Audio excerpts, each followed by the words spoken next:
做出这步险计的，一定是林氏出的主意。明天李云飞会带林氏过来啊，我们就商量出个子丑寅卯。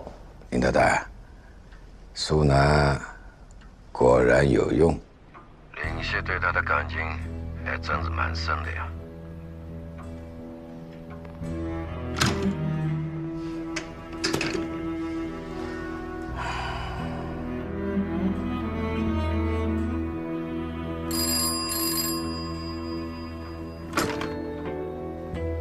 喂，荣华，是我。站长，我得到了一个新的消息，你记录一下。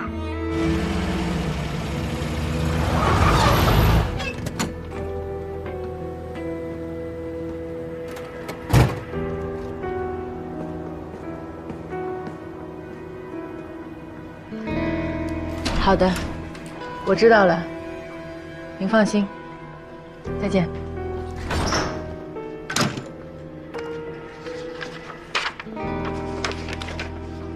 站长有什么吩咐吗？没有什么事是你必须知道的。军长的事情处理的怎么样了？哪有那么快？累一天了，明天再说吧。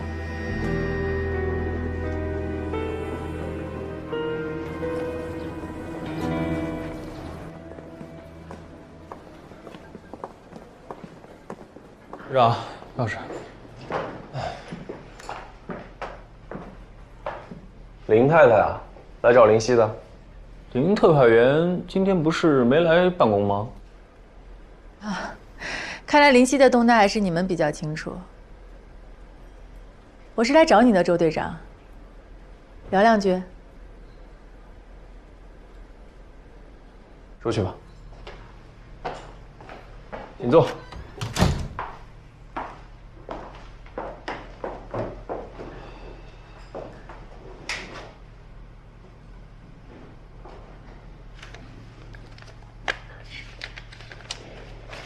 邢站长给来的消息，苏南曾经跟随远征军去过缅甸。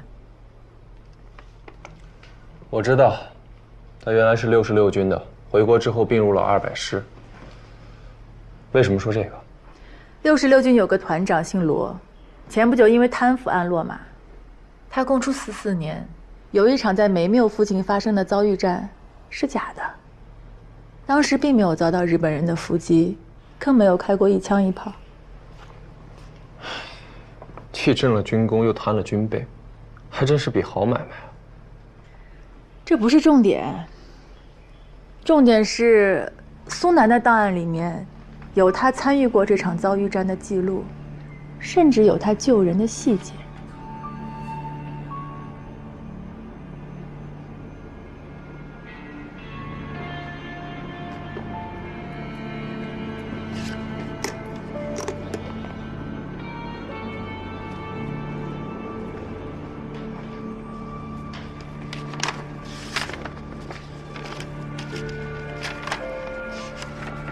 上面该填谁的名字，你应该知道吧？哪来的？今天早上有一班从上海到锦州的飞机，千里迢迢托人送来的。怎么样，周队长？我的诚意够吗？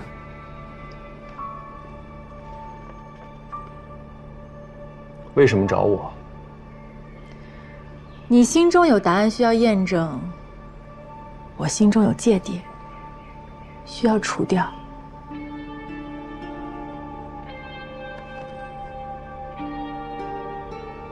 老朱那关你打算怎么过？还能怎么过呀？先斩后奏呗。怕什么？他不就是想立功吗？回头我给他找几个人，塞几个活。东北共产党这么多，他还怕没人抓呀？ 你就放心吧，啊！我给你打头阵，林红军我审，口供我录，保证到时候交到你手上的是个漂亮案子。要不然回去吧，反正李汝和没意见，万一又是鸿门宴呢？别呀，哥，需要见这一面。要知道，这军粮还压在姜维手上呢。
苏小姐，耽误您几分钟，我们周队长有话想同您当面讲。我今天有事，我明天去找他。饭可以明天吃，话就不好明天说了。今天是请您，明天就说不准了。请吧，苏小姐。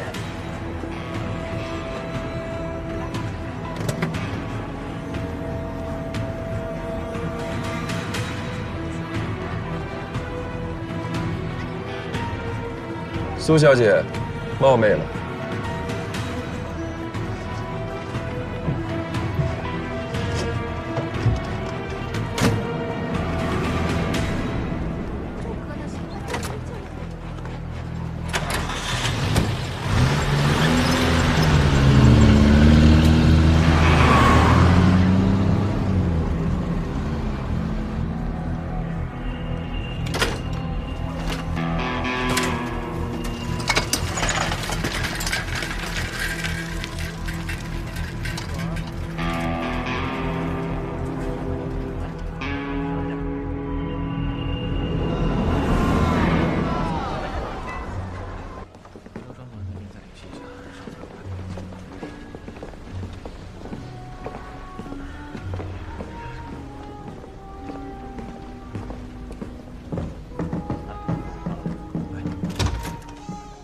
李处长，哎呀，大八月，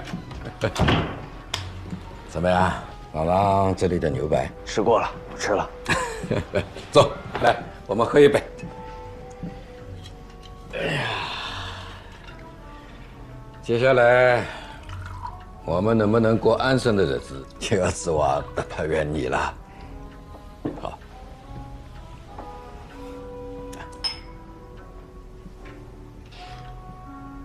李处长，我也不想为难大家。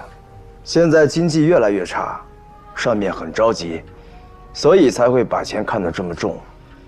事情摆平了，大家都能喘口气。你们好日子照过，酒照喝。我呢，把邢站长的钱收得七七八八，就算完成任务。趁着锦州的冬天还没到，早点回上海，准备过年。哎呀，最近我也是忙得焦头烂额，把这件事情给忘记掉了。大白呀，你呢，不要心急，只要姜伟不把军粮的事情捅出去，姐，我一定会给你一个交代。只是我倒是很想知道你会怎么样去搞定姜伟，因为不管怎么讲，即便是林鸿军愿意承认是他这个共产党一手炮制的荆州贪腐的假新闻，但是农场上的粮食啊，那是实实在在在姜伟手里捏着的，对吧？哼，国防部的少将，他是有权利同长风直接通话的。那如果长风要问起这批军粮的出处，大八月，你会怎么回复？龙川商行的事情已经发生好多天了，但是上面那位却没有过问，您觉得是为什么？因为姜伟就没把这件事情报上去。姜将军是我跟云飞的老相识了，他的为人我们都很了解。插手职责之外的事务，顺便得罪锦州的同僚，这种事，他这样的聪明人是不会干的。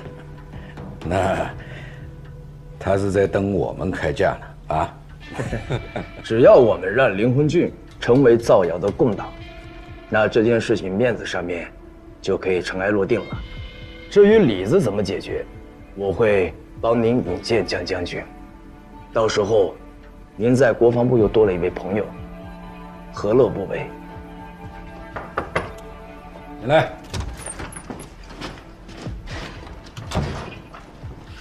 处长，一位姓何的先生要找林特派员。姓何？对。搞错了吧？找林夕怎么会找到这儿呢？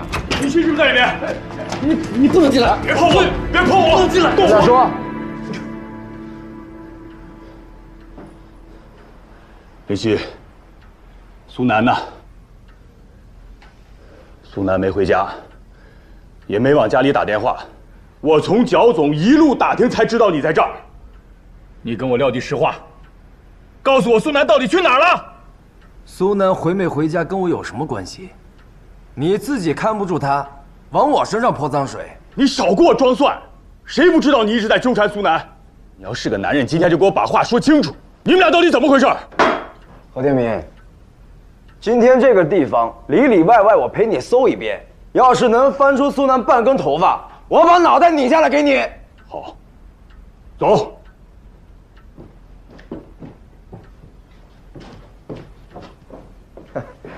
李处长见笑了，这人不见了，我也放心不下，先告辞了。林红俊的事情，我跟云飞会好好盯着，让锦州的兄弟们放心，等我好消息。那就拜托了。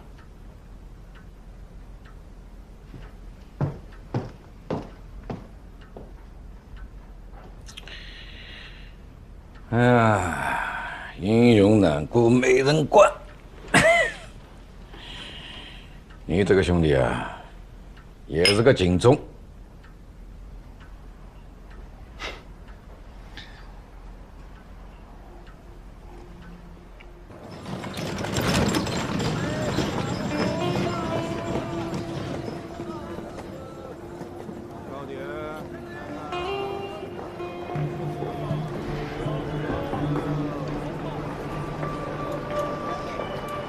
帽子很漂亮，哪儿买的？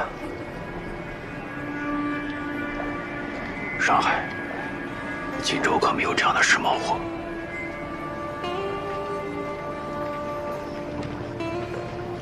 按理来说，我应该跟你好好握个手，但是现在环境不允许。按说我也不应该贸然来找你，可是情况特殊。出什么事了？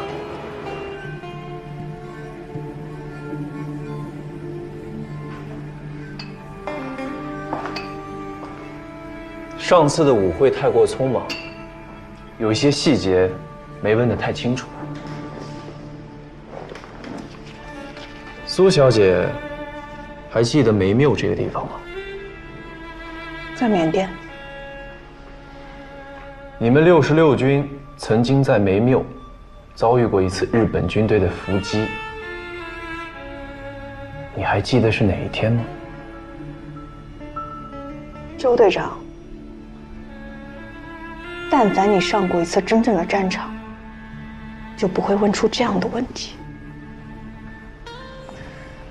在那种情况下，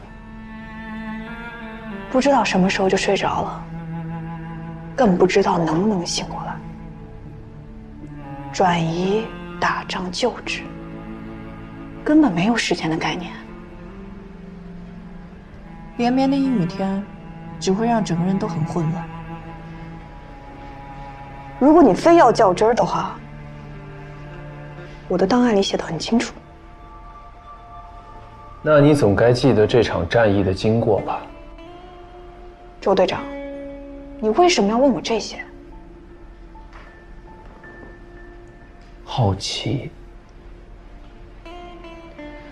我的职责不是满足你的好奇心，我要给我上级打电话。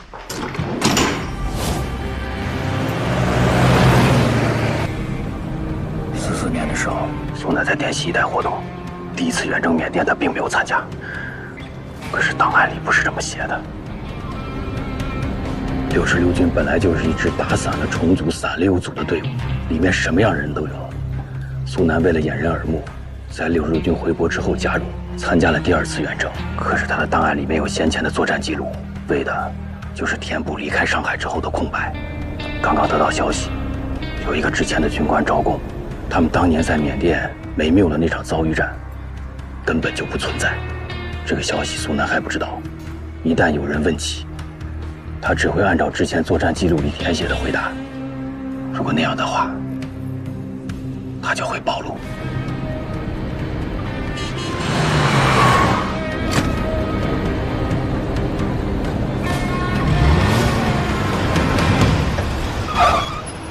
周队长，我是锦州指挥所的人，没有剿总的许可，你无权对我进行审问。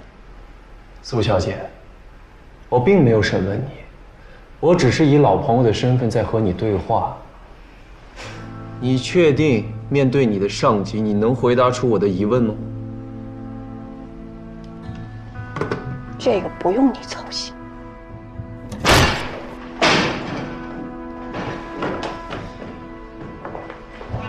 周应渠，你想干嘛？查共党。谁是共党？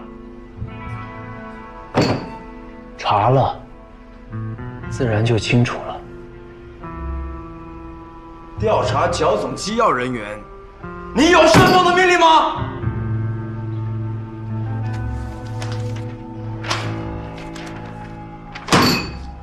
看清楚了，是上面盖着你们上海站的章。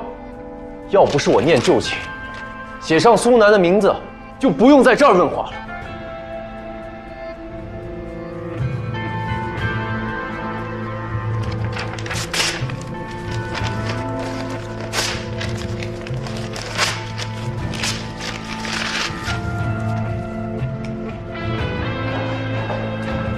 让开！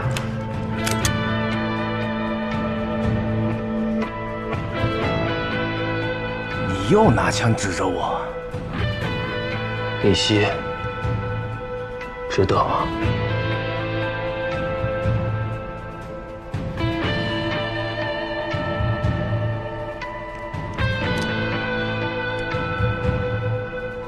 值得。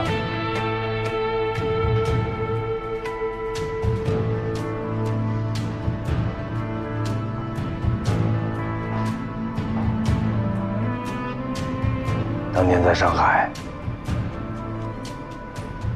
我干爹和韩伯伯给我俩定了情。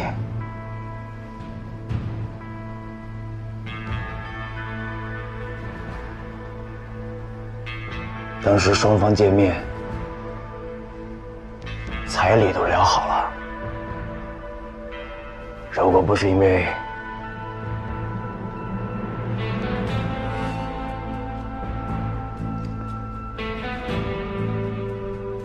7年了，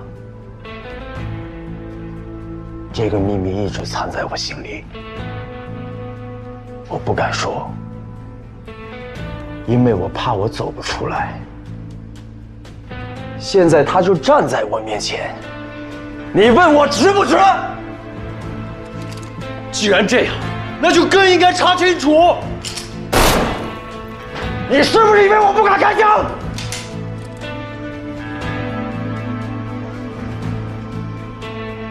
把枪放下。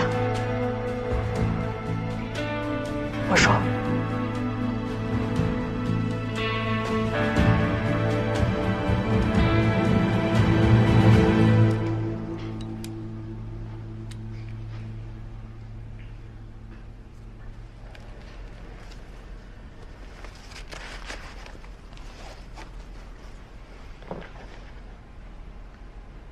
梅缪那场遭遇战并不存在。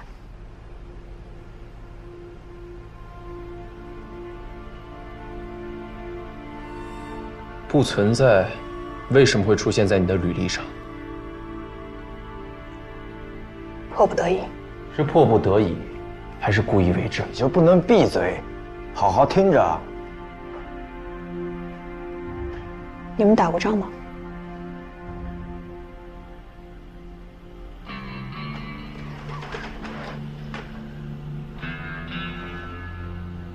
缅甸的闷热让人根本喘不过气来，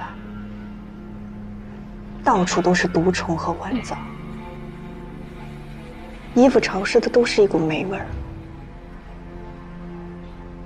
本来说好了跟英国人协同作战，但是根本联系不上他们，队伍缺少装备补给，也没有作战计划，整个队伍就像是无头苍蝇一样，到处乱窜，随时都可能跟日本人遇上。队伍很快就被打散了，只能一路收编逃兵。打散了以后再收编，装备都是我们轮流穿的。有些人，甚至你都不知道他叫什么名字，就死在了你面前，只留下一串不知道对错的编号。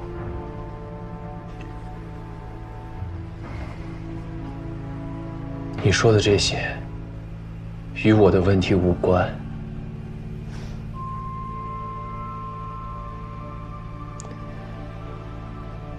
梅缪那场遭遇战，其实是一场骗局，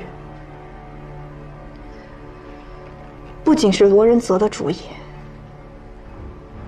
更是全团上下一致的决定。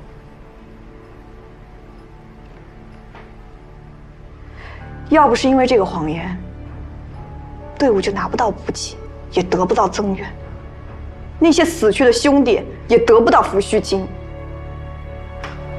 周队长，我想问你，如果是你的话，你会怎么做？看着那些死去的兄弟在你面前，你还觉得应该要站出来说出真相吗？我该说都已经说完了，你们想怎么处置我随便吧。贪污、作伪证，还是通共啊？悉听尊便。行了，该回答的都回答你了，这件事情到此为止。走。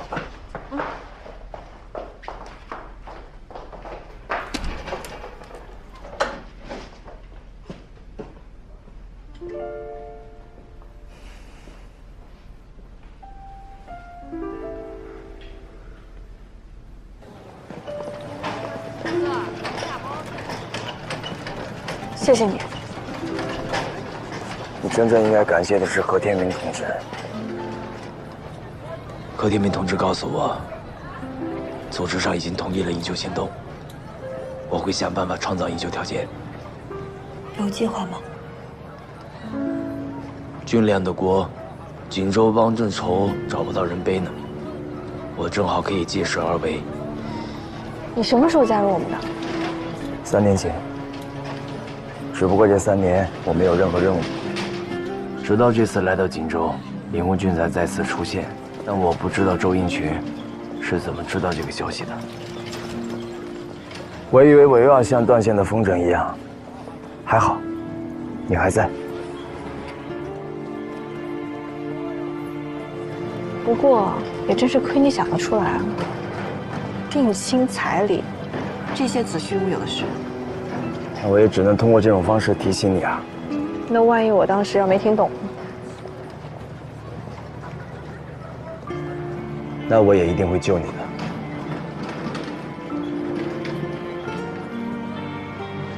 还有件事要告诉你，我跟文华的婚姻是假的。席立宪信不过我，所以找他看着我，就变成现在这样了。你跟我说这些干嘛？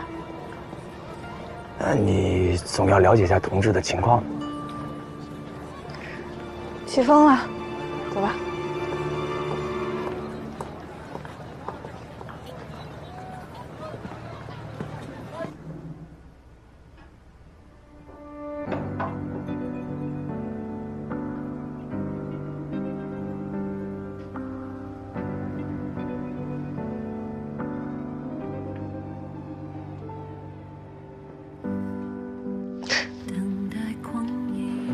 我叫林夕，说吧，找我干嘛？有一份热，发一份光，死后如今没有炬火，我便是唯一的光。你跟我说了这么多，你就不怕我跟你不是一路人？你不会真以为我喜欢你吧？我就是个混江湖的，我们本来就不是一路人。错了，我混蛋，我向你道歉。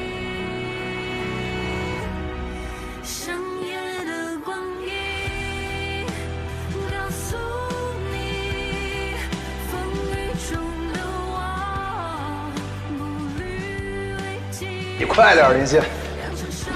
苏南，怎么了？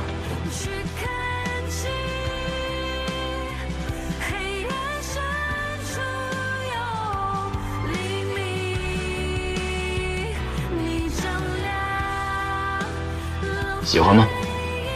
我很喜欢。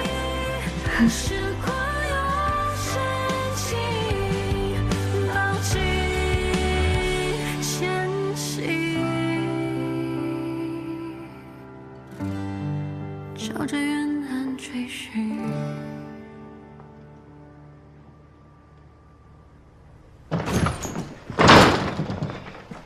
以后还想让我帮你们办事的话，别在我背后搞些小动作。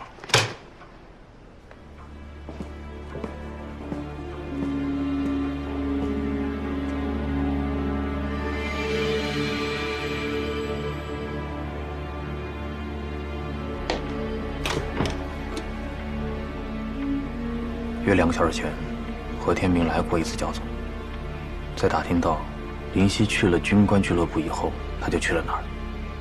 之后，林夕独自开车来了我们这儿。何天明，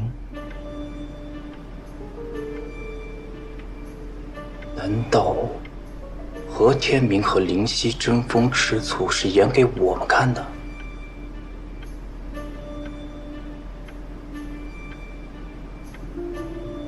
那这就是最坏的情况了。你这兄弟啊，可真不让人省心。不过话说回来，他要真的是，你怎么办？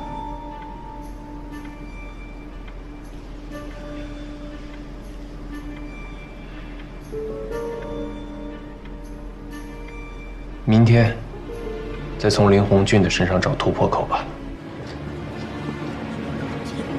周队长，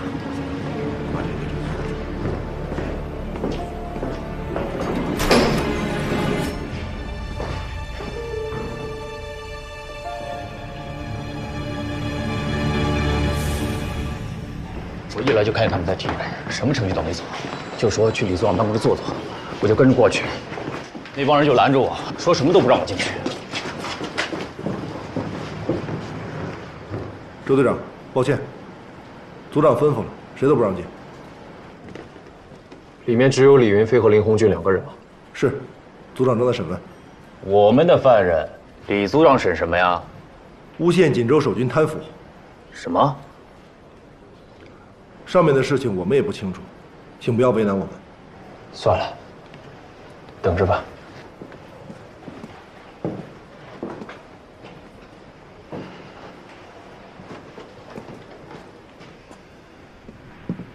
莫须有的事儿，被你们写得有鼻子有眼儿，这不就是你们的惯用手段吗？明摆着就是戳上峰的肺管子呀！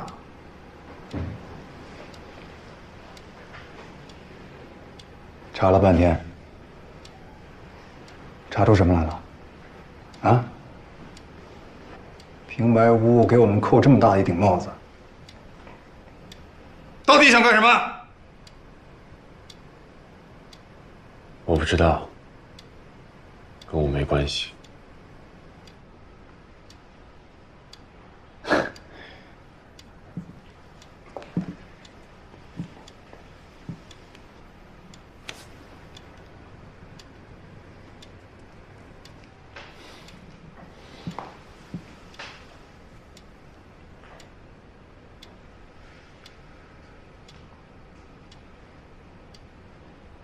今天只要你认，我保证给你宽大处理。林夕你也知道，他不是个落井下石的人，还能把你从周应群手里救出来，少吃点苦，不好吗？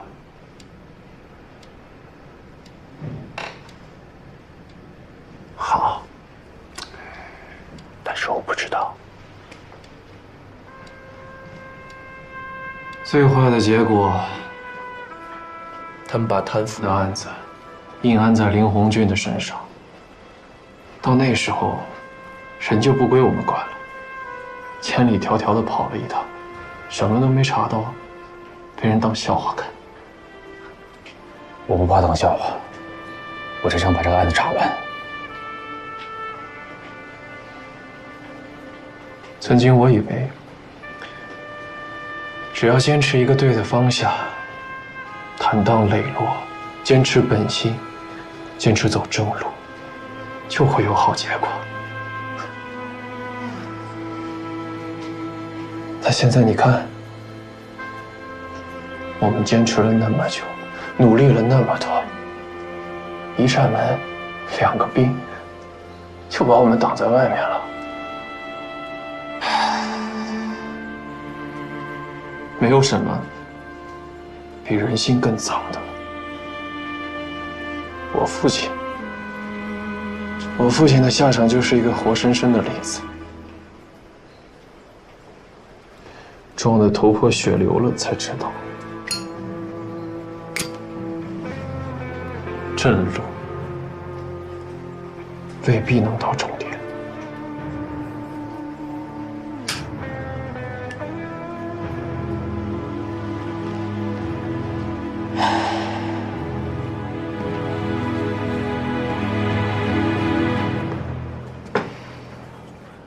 怎么都在门口站着呀？特派员，里面查案呢。查案？李云飞啊？李组长查的是贪腐案。那轮得到他吗？呜喳喳，呜喳喳，吵什么？来的正好。老周，进去看着。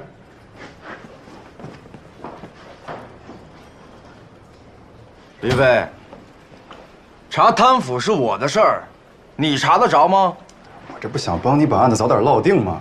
这不，人都在里边了，拒不认罪，软硬不吃。哦，那事儿啊，要不你试试？我倒是想试试。这人现在防我跟防贼似的，昨天还跟我翻脸呢。你们俩又怎么了？问他呀。这样，你跟林红俊熟，你帮我进去劝劝他。这个老古板，我帮你说他。那我试试。哎，你赶紧的吧。哎，王兄，老周，哎，上面有规定，别让我为难啊。这步说话。来。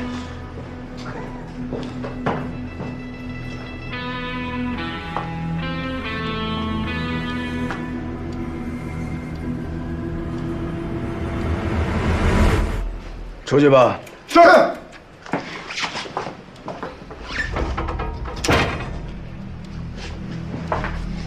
老周，帮忙吧，啊！兄弟，我也是实在没办法了。反正你把人抓过来也没审出个所以然来嘛。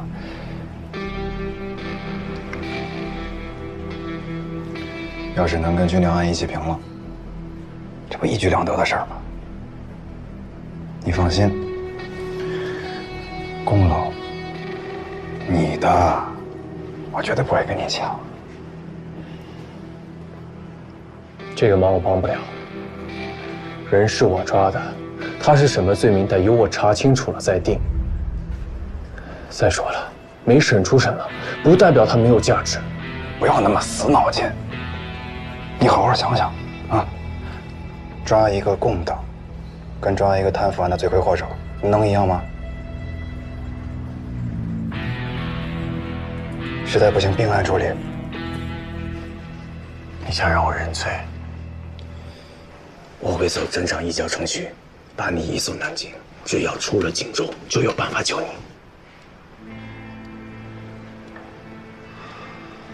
没想到我还有机会活着离开这儿。之后的路，情况百变，依旧凶险，你要小心啊。那你呢？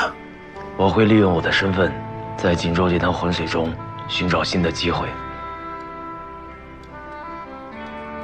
之前我是段县的疯子，现在不是了。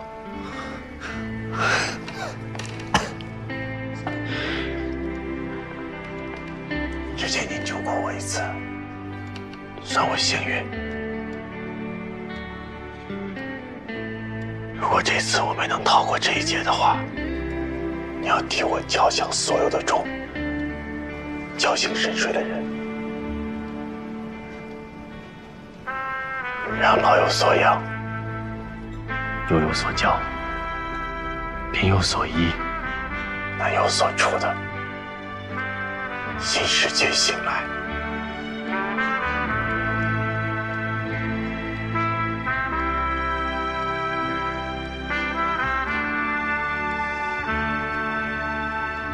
我还没跟你喝过酒呢，等新世界到来，我去找你。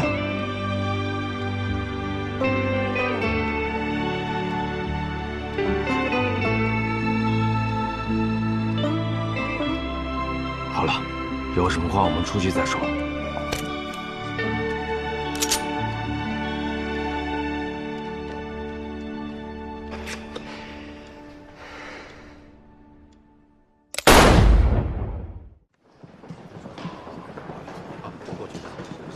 抓一个共党，跟抓一个贪腐案的罪魁祸首，能一样吗？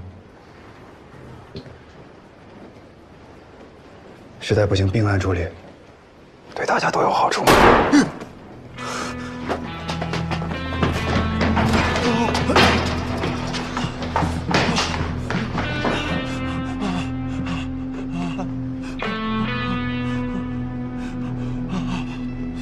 咋的了？啊？咋中了枪了？拖泥带水的，就一枪子的事儿，什么都解决了。解决？认了？愣着干嘛？找人做笔录。是。等一下。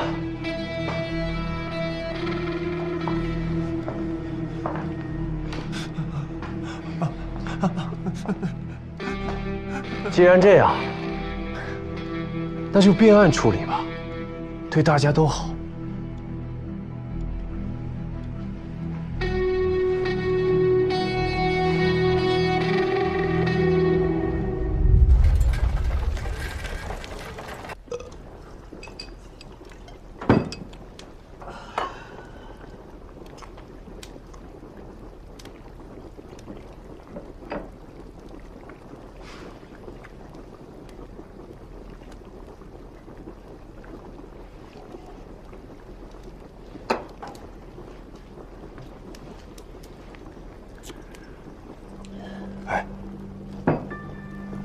老周要再这样喝下去，早晚得出事儿。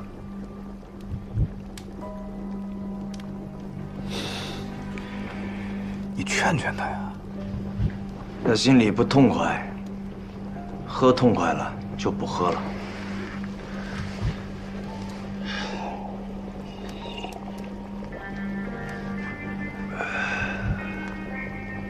你在害怕？林夕，你怕我继续查下去？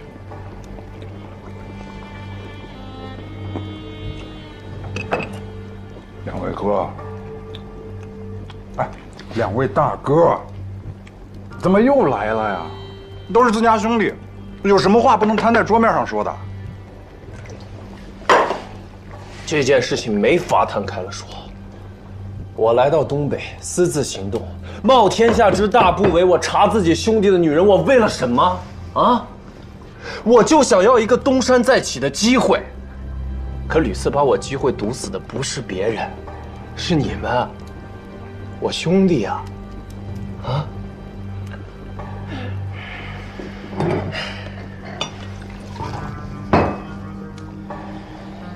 这件事呢，到底是因某而起。查办军粮是上面那位交代的，但是却搞到没办法跟兄弟交代。对于你们两个，我都对不起啊，我认错。我也认错。老周，刘洪俊这件事儿呢，先斩后奏了，我不对。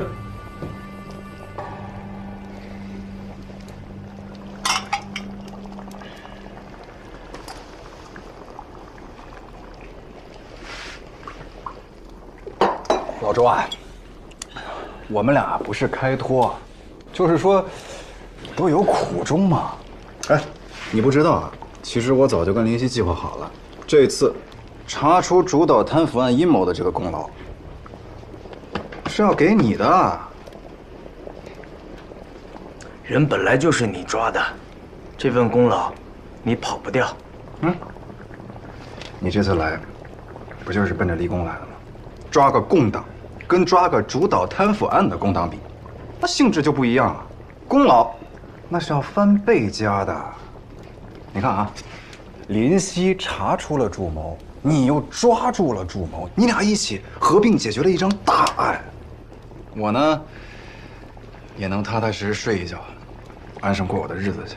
这不两全其三全其美的好事儿啊，老周。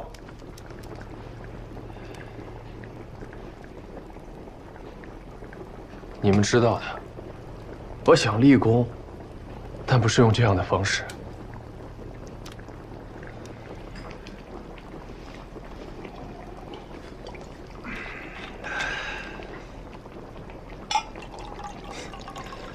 但现在好像也只能用这样的方式了。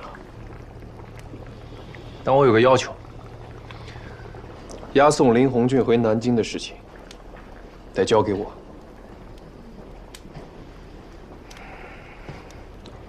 老周，你就别再趟这趟浑水了，就等结果就好了嘛。对呀，不行，这件事情必须我来。你们两个都是为了我好，那我自己必须得出份力啊！行，全交给你啊！需要多少人，需要多少辆车，尽管开口。哎，谢了。马到成功。等这件事情办完了，我请你们吃饭、喝酒。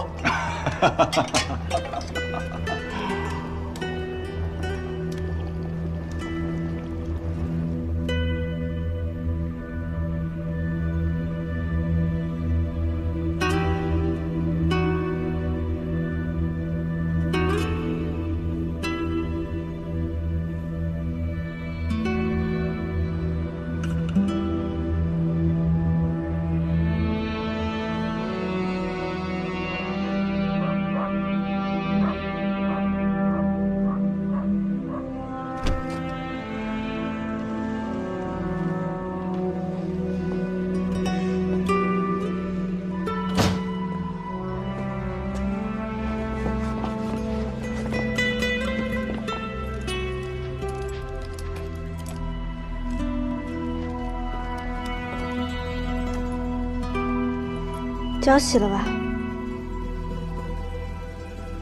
哎，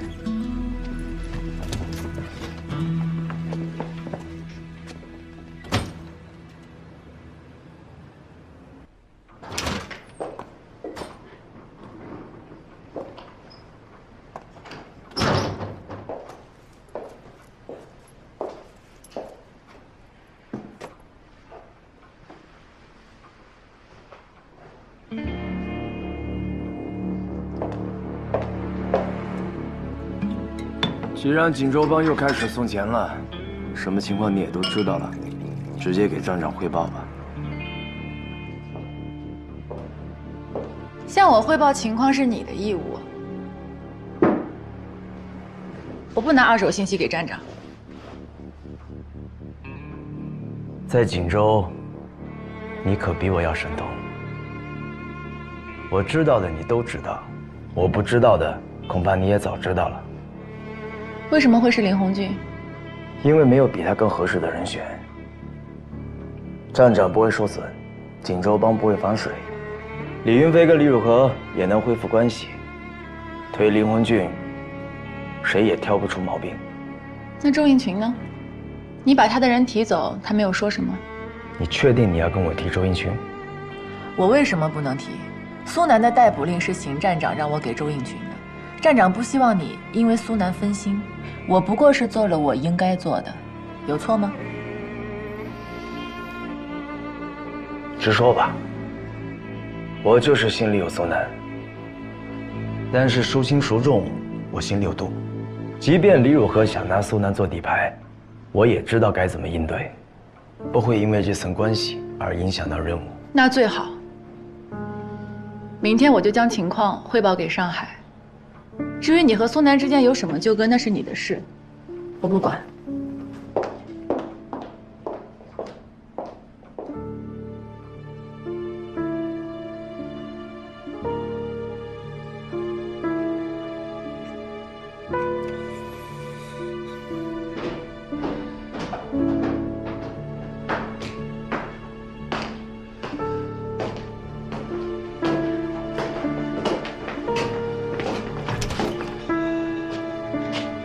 回我。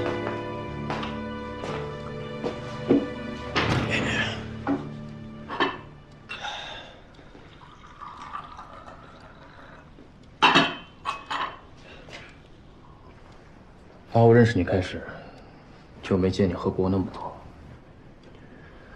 知道我为什么要喝这么多吗？麻痹自己，也麻痹他人。少说了一下，我喝的这是庆功酒。林鸿俊会由我们押送出城。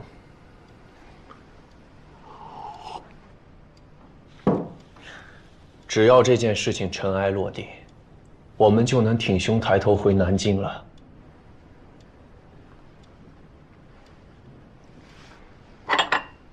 母亲，这么多年跟着我，受委屈，辛苦你了。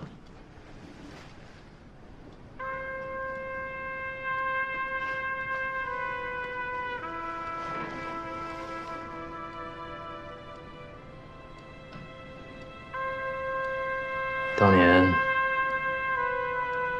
整个站里只有你信我，就冲这一点，我认你这个朋友。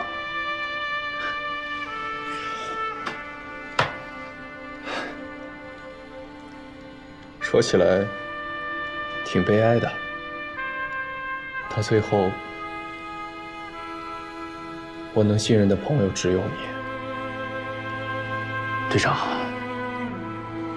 我知道您重感情，但那些所谓的好兄弟、好朋友，不就是要看你能站多高吗？要是放以前，他们敢这么对你吗？他们不是那样的人。如果他们真的拜高踩低的话，事情反而简单了。那你做好准备了吗？失去朋友的准备。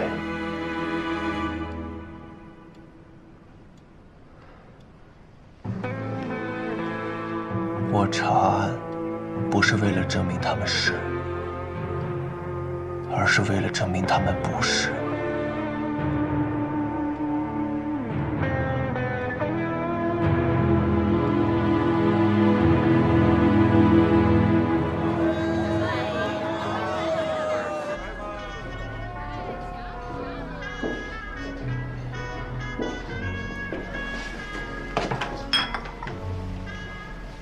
这。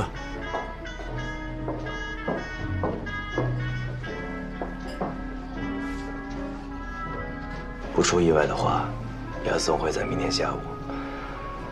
他跟李云飞要了一组人，加上王慕清，大概6、7个人吧。但我现在不知道周应群的具体计划。所以你们要随机应变，尽量减少伤亡。你要注意安全。放心吧。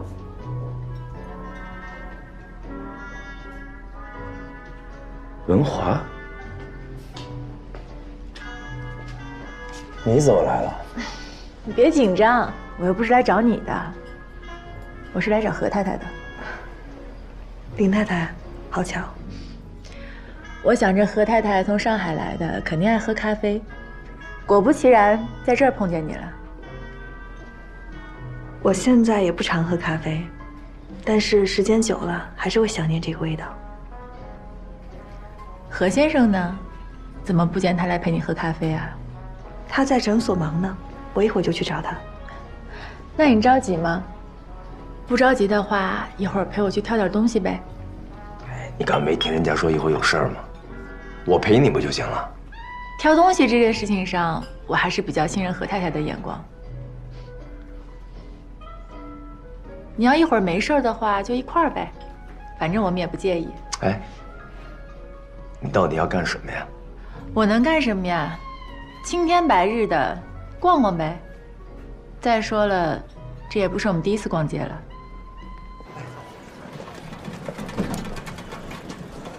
我和林夕刚结婚就来了锦州，连婚戒都没来得及买。他们说东北的珠宝都是来自白俄，质量很不错，价格又没有上海那么离谱。我跟那帮太太们打听了好久，才打听到这儿。挑戒指这种事儿，我是不指望林夕了，想必还是何太太眼光好一些。我也是第一次才知道有这样的一家店。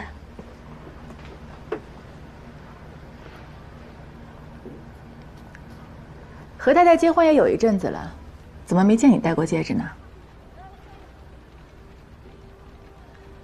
我每天要敲电报，戴着戒指不太方便，干脆放家里了。也是也是。你看这个粉的怎么样？小是小了点，但好在款式、色度、光头都不错。这只也美，就是太大了点，戴出去怕叫人笑话，是吧？我看看。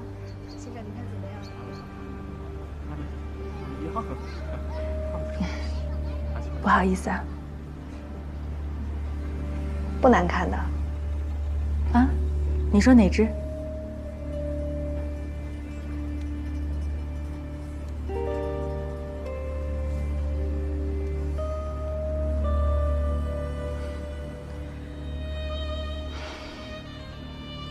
都说手是女人的第二张脸，我的怕是没法见人了。摸枪的手不难看。之前我在部队当护士的时候，不知道掰了多少药瓶，这手上全是伤。那我这第二张脸，也没法见人了。粉色那个好看，虽然秀气了一点，但是款式大方，很适合你。是吧？我也这么觉得，主要是颜色好又特别，戴出去也不会太夸张，也不会太低调。你觉得哪个好看？你就挑个最大的吧，最好像灯泡一样。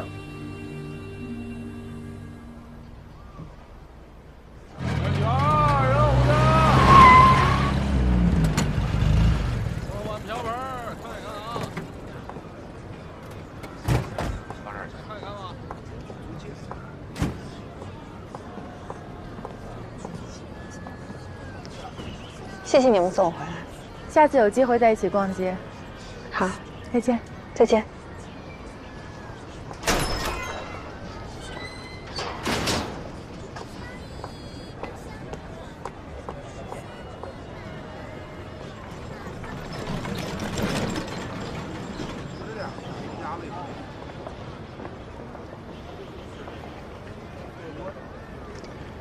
买了又不戴，什么意思啊？竖着耳朵听了这么久，没什么收获吗？我说了，不会因为苏南影响站长交代的任务。我也说过，我不会把他怎么样。那你搞这么一出，吃醋啊？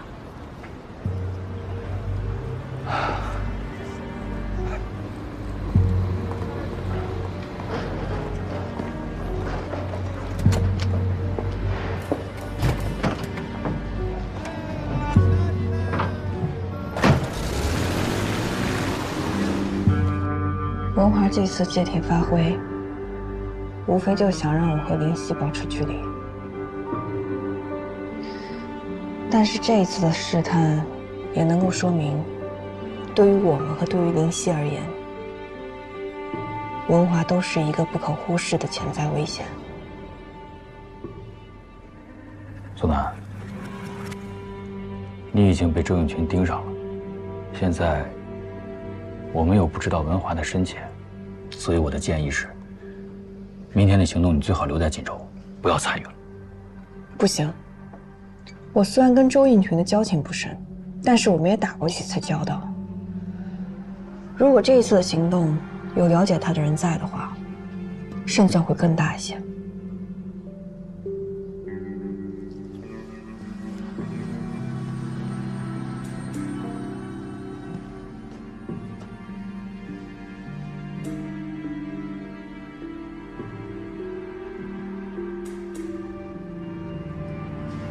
那好，那明天其他人负责截停、埋伏、营救，你和我负责接应、断后和撤离的工作。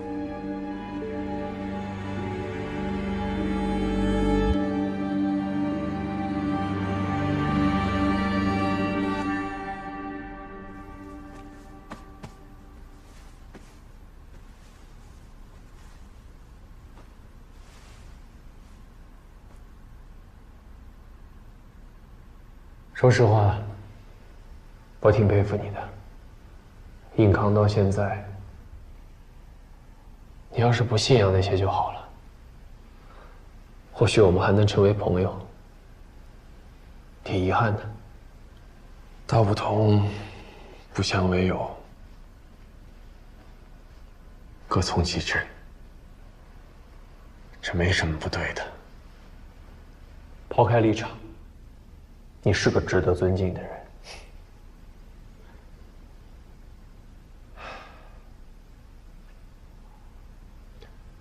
我呢，有一个不情之请，请说。上车前，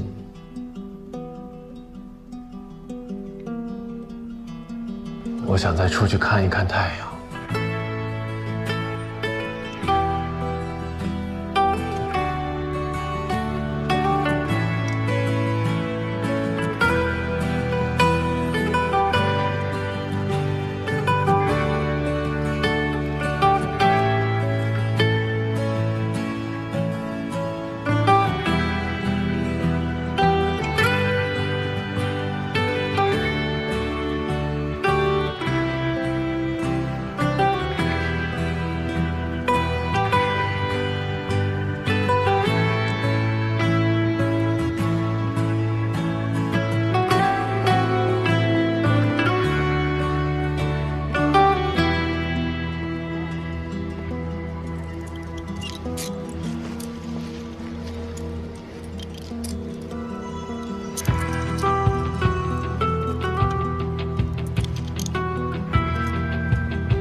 他救过我干爹的命，也救过你的命，帮过我干爹，也帮过我。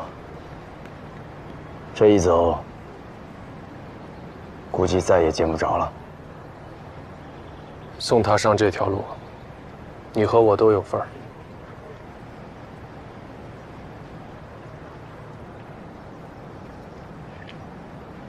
怎么就走到这一步了？因为信仰不同。一会儿一起吃个饭吧，叫上李云飞。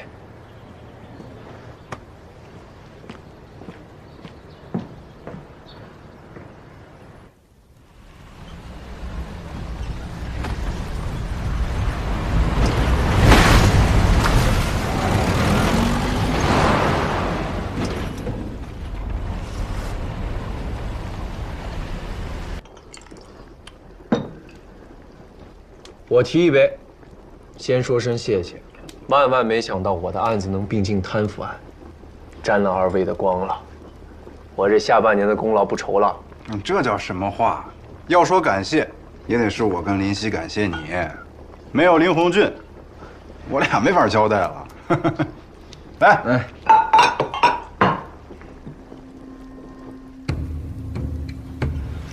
有件事情我得跟你们说一声。这押送的路上平安无事则罢了，如果有共党组织营救，我叮嘱了王木青，绝不手软。我倒是无所谓手软不手软，就一点，人别给我弄丢了就行。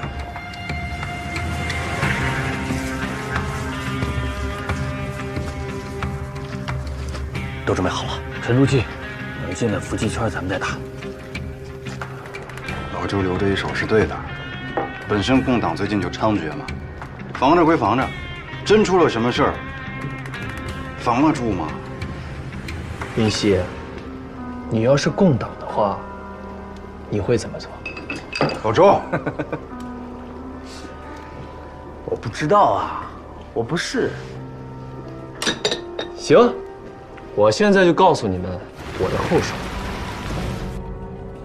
我安排了王木青，在林鸿俊上飞机前，给他个痛快。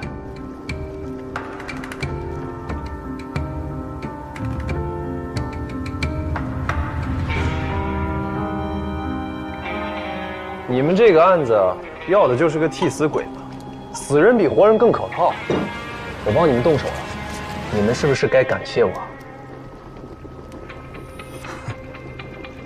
还是老周想得周到，死的活的，能交差就行。林夕，你觉着呢？我觉得挺好的，这样反而干脆。但是老周，如果林鸿俊死在押送的路上，这个责任可就都在于你了。焦总，还有警备司令部，你怎么交代？上峰如果过问，你怎么交代？你要的是功劳吗？不会干这种吃力不讨好的事情。老周，干嘛撒谎啊？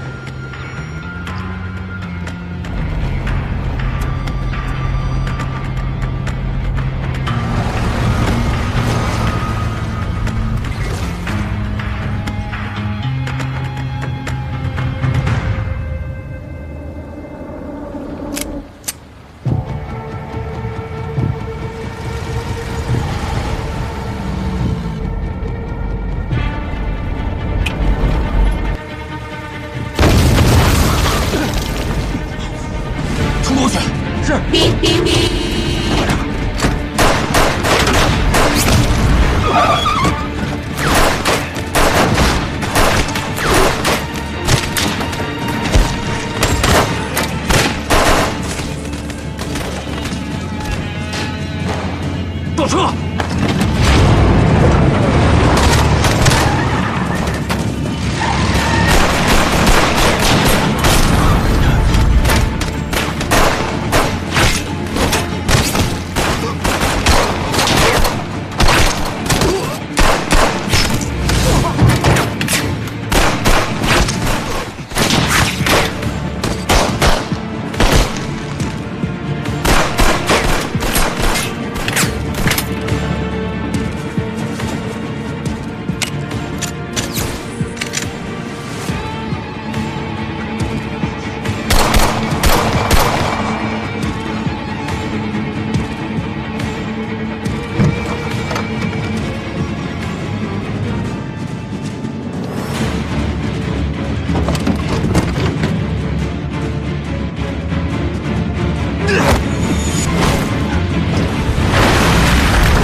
我哪能真的杀了林红俊啊？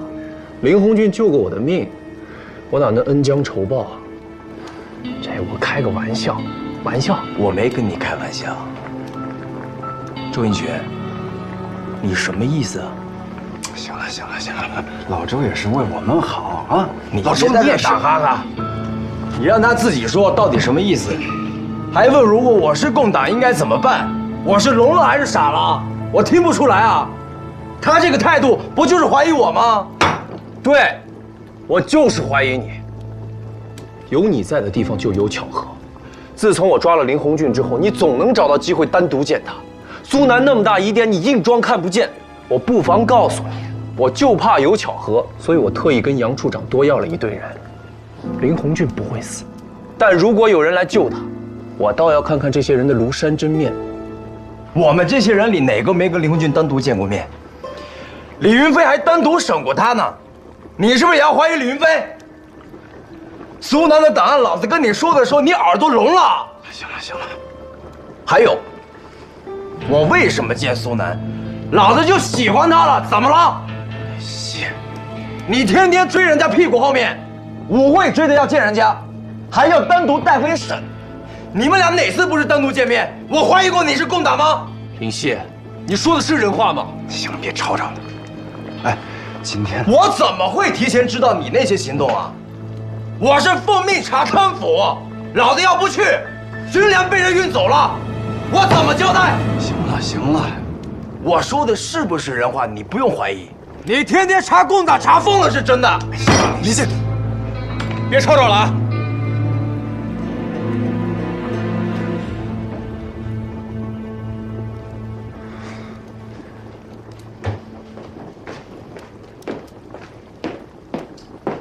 哥，你别烦我，脑袋疼。怎么了？押送出事儿了。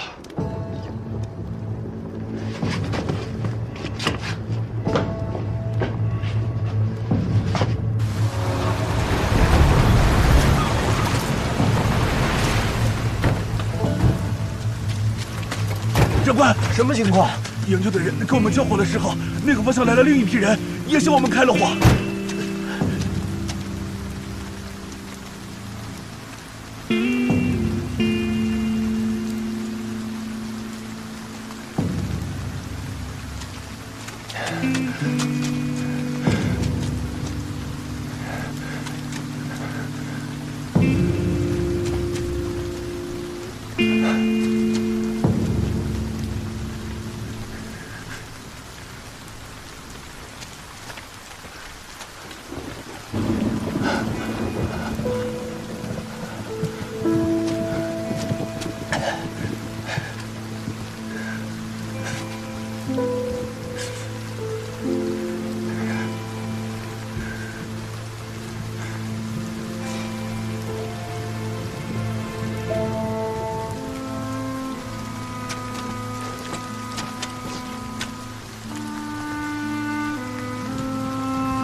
死了这么多人。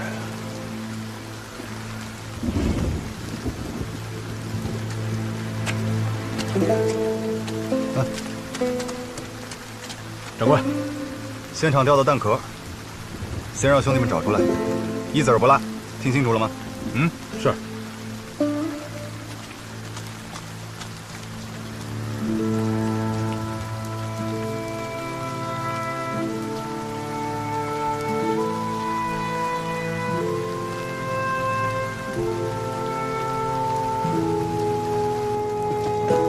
老刘，开门！天明，收取礼物。我们之前营救的时候来了另一拨人。快！天明，我去看看伤员。好，快去。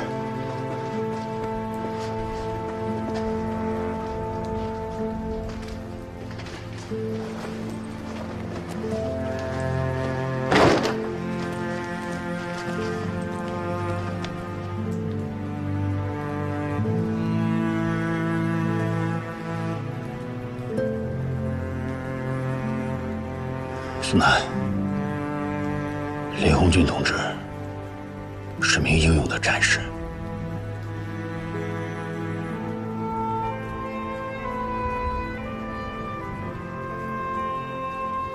我明天还要上班，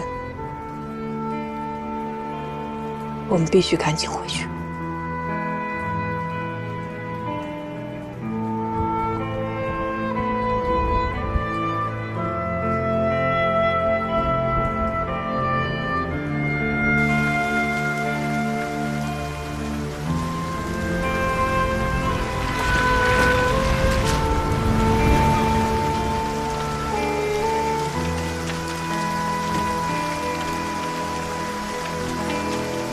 负责人是哪个？东北剿总2处9组李云飞。阁下哪位？范将军手令，警备司令部接手调查锦州城西劫囚案。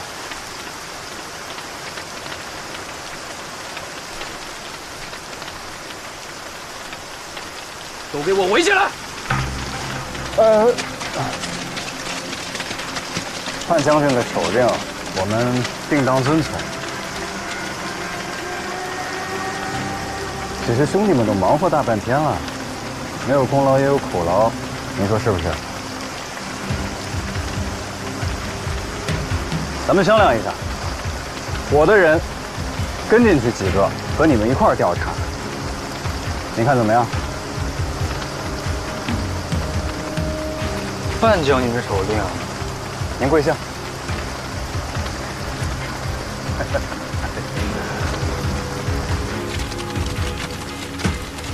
长官，我们要把人带回去。对不住了，不要挡了我。放尊重点，这是党国的烈士，要抗命。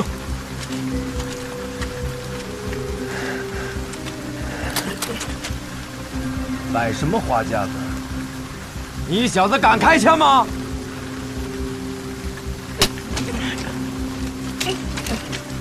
开枪啊！干什么？想革命吗？都给我抓起来！别，抓不得，抓不得，把枪放下。您不知道，这位是上面从上海专程派来的特派员，抓不得。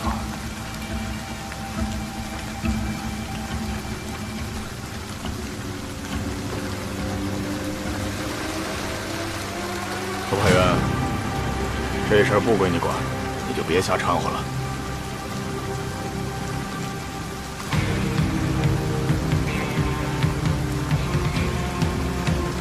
他也带走。是，都是自己人，这是何必呢？走，走。